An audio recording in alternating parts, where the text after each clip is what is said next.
Pemerintah Provinsi NTT merayakan hari ulang tahun atau HUT ke-65 di halaman kantor Gubernur NTT Rabu 20 Desember 2023. Bertindak sebagai Inspektur Upacara, Penjabat Gubernur NTT Ayodhya GL Kalake SH MDC dan Komandan Upacara Kepala Dinas ESDM Provinsi NTT Yusuf A. Adu SEMT.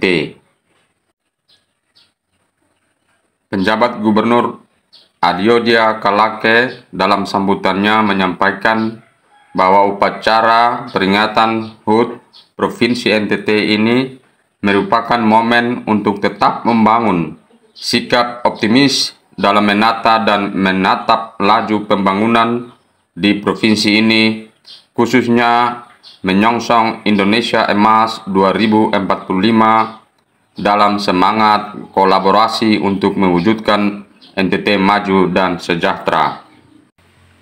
Penjabat Gubernur NTT Ayodhya GL Kalake dalam sambutannya mengatakan, meski usianya sudah 65 tahun, namun Provinsi NTT masih dihantui sejumlah masalah mendasar seperti kemiskinan dan kemiskinan ekstrim, stunting, tindak pidana perdagangan orang atau TPPO, dan PMI non-prosedural, serta Indeks Pembangunan Manusia atau IPM yang masih rendah, kualitas infrastruktur yang terbatas, dan permasalahan lainnya.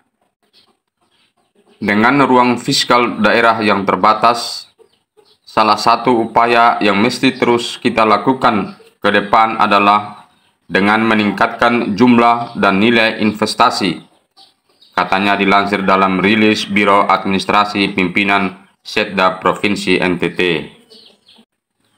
Menurut Ayodhya, investasi memiliki multiplier effect sebab dapat meningkatkan nilai tambah komoditas, mendorong pertumbuhan ekonomi, membuka lapangan kerja, mengentaskan kemiskinan, dan berbagai dampak ikutan lainnya. Dikatakan selama beberapa tahun terakhir, realisasi nilai investasi di NTT belum mencapai 1% dari total investasi nasional. Sampai dengan triwulan ketiga tahun 2023, total realisasi investasi sudah mencapai 4,3 triliun lebih atau sekitar 81,46% dari target yang ditetapkan secara nasional, yakni 5,3 triliun rupiah lebih. Dibandingkan dengan realisasi investasi nasional yang mencapai 1,053 triliun rupiah, sumbangsi investasi dari NTT hanya sebesar 0,42%. Padahal, kata Ayodhya, NTT memiliki banyak potensi sumber daya alam yang dapat menjadi daya tarik bagi investor. Di antaranya, pertama, bidang pariwisata, yakni sebanyak 1,582 destinasi wisata berupa keajaiban alam, eksotisme kebudayaan, dan keunikan atraksi tradisional yang dapat menjadi peluang investasi untuk paket wisata tematik dan lengkap. Dengan keberadaan Labuan Bajo sebagai salah satu dari 5 kawasan destinasi pariwisata super prioritas yang telah menjadi salah satu destinasi favorit berkelas dunia, tentunya dapat menciptakan peluang pendukung pariwisata seperti konektivitas dan akomodasi, jelas Ayodhya. Kedua, bidang pertanian dan perkebunan. Menurut Ayodhya, NTT memiliki komoditas pertanian dan perkebunan yang berkualitas seperti jagung, kelor, kopi, coklat, cengkeh, dan vanili. Kopi Flores, khususnya kopi Manggarai, pernah meraih penghargaan terbaik tahun 2019 di Paris. Coklat Gaura asal Sumba memiliki citra rasa yang sangat memikat dan pernah mengikuti pameran coklat terbesar dunia, yaitu Salon du Coklat 2019 di Paris, Prancis. Ketiga, bidang peternakan. NTT merupakan salah satu daerah pemasok daging sapi terbesar untuk memenuhi kebutuhan nasional. Ayodhya menegaskan pemerintah daerah terus berfokus untuk meningkatkan kualitas pembibitan sapi unggulan khas daerah seperti Sumba Ongole.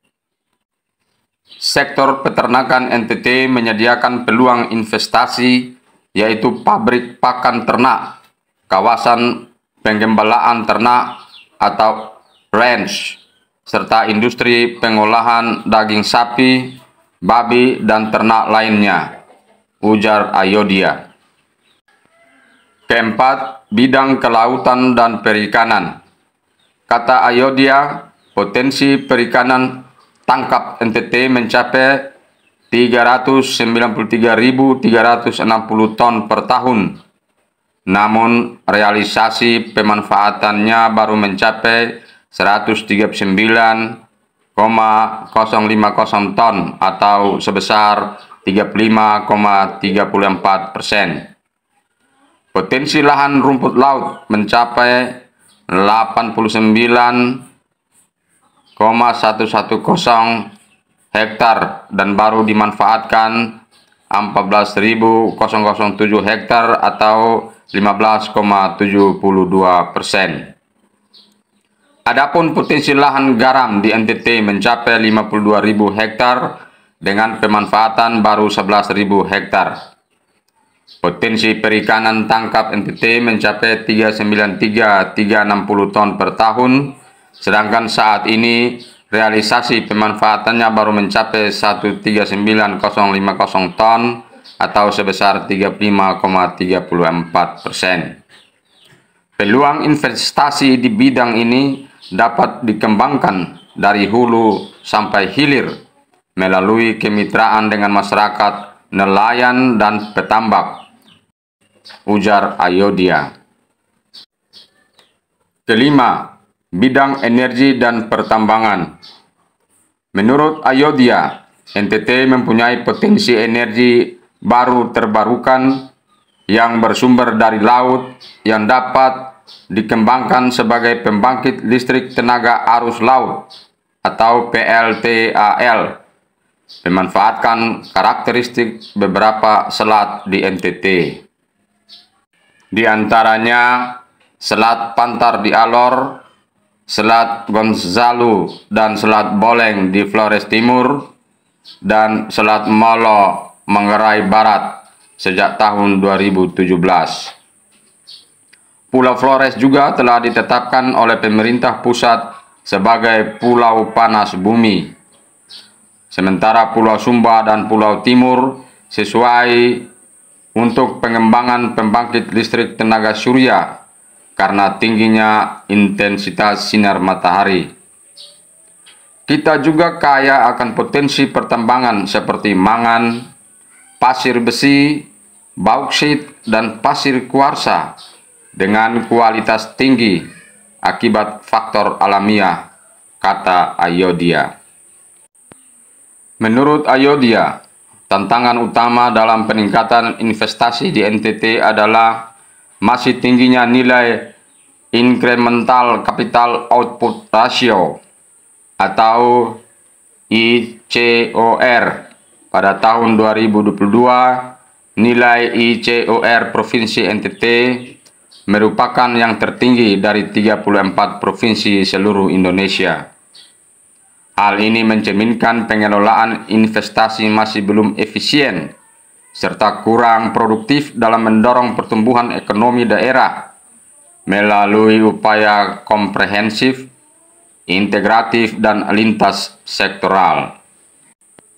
Melalui kerja kolaborasi dengan berbagai pemangku kepentingan lainnya, mengukir tonggak sejarah penting di tahun 2023, yakni dengan menjadi tuan rumah KTT ke-42 ASEAN di Labuan Bajo pada tanggal 9 sampai 11 Mei lalu, kita juga mampu terus menekan angka stunting, ujar Ayodia. Berdasarkan elektronik pencatatan dan pelaporan gizi berbasis masyarakat atau EPPGBM, jumlah penderita stunting di NTT terus mengalami penurunan signifikan. Berdasarkan pengukuran pada Agustus 2023, jumlah balita stunting di NTT sebesar 15,2% atau 63.804 anak, menurun dibandingkan tahun 2022 sejumlah 17,7% atau 77.338 anak.